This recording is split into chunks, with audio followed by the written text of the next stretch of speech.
മഞ്ഞുകാലത്തിലെ പ്രണയം.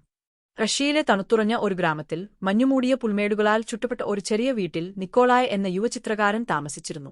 അവന്റെ ജീവിതം നിറമില്ലാത്തതായിരുന്നു, അവന്റെ ചിത്രങ്ങൾ പോലെ തന്നെ. ഒരു ദിവസം ശൈത്യകാലത്തിന്റെ കടുപ്പമേറിയ തണുപ്പിൽ തെരുവിലൂടെ നടക്കുമ്പോൾ അവൻ ഒരു യുവതിയെ കണ്ടു. അവളുടെ പേര് അനസ്താസി. മഞ്ഞുമൂടിയ അവളുടെ മുടിയും തണുപ്പിൽ ചുവന്നു തുടുത്ത കവിളുകളും കത്തുന്ന കണ്ണുകളും നിക്കോളായിയുടെ ഹൃദയത്തിൽ ഒരു പുതിയ വർണ്ണം പകർന്നു. അനസ്താസിയ ഒരു എഴുത്തുകാരിയായിരുന്നു. മരവിച്ച പ്രഭാതങ്ങളിൽ നിക്കോളായ് അവളുടെ വീടിന്റെ ജനലിനരികിലൂടെ നടന്നുപോകുമ്പോൾ പേനക്കടലാസിൽ ഉരസുന്ന നേർത്ത ശബ്ദം അവൻ കേൾക്കും. അവരുടെ ആദ്യ കൂടിക്കാഴ്ച ഒരു പുസ്തകശാലയിലായിരുന്നു. അവൾക്ക് ആവശ്യമുള്ള ഒരു പുസ്തകം എടുക്കാൻ അവൻ സഹായിച്ചു. അവരുടെ കൈകൾ തമ്മിൽ സ്പർശിച്ചപ്പോൾ ഒരു വൈദ്യുത പ്രവാഹം കടന്നുപോയി. അന്ന് തുടങ്ങിയ സംഭാഷണങ്ങൾ പിന്നീട് സൗഹൃദത്തിനും ഒടുവിൽ പ്രണയത്തിനും വഴിയൊരുക്കി. അവർ ഒരുമിച്ച് മഞ്ഞിലൂടെ നടന്നു, മരവിച്ച നദിക്കരയിൽ കഥകൾ പറഞ്ഞു.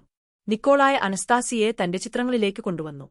അവളുടെ ചിരി, അവളുടെ കണ്ണുകളിലെ തിളക്കം, അവളുടെ ഓരോ ഭാവങ്ങളും അവൻ തന്റെ ക്യാൻവാസിലേക്ക് പകർത്തി. അനസ്താസിയുടെ വാക്കുകൾ നിക്കോളായിയുടെ ജീവിതത്തിന് പുതിയ അർത്ഥം നൽകി. അവളുടെ കഥാപാത്രങ്ങൾ അവന്റെ ചിത്രങ്ങളിൽ ജീവൻ വെച്ചു.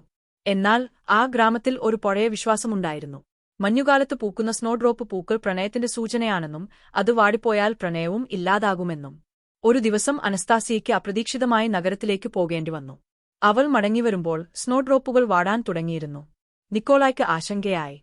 അവൻ ദിവസവും ആ പൂക്കളെ പരിപാലിച്ചു, പക്ഷേ തണുപ്പ് കടുത്തു, പൂക്കൾ കൂടുതൽ വാടി. അനസ്താസിയ മടങ്ങിയെത്തിയപ്പോൾ കണ്ടത് നിരാശനായ നിക്കോളായിയെയും വാടിത്തുടങ്ങിയ സ്നോഡ്രോപ്പുകളെയുമായിരുന്നു.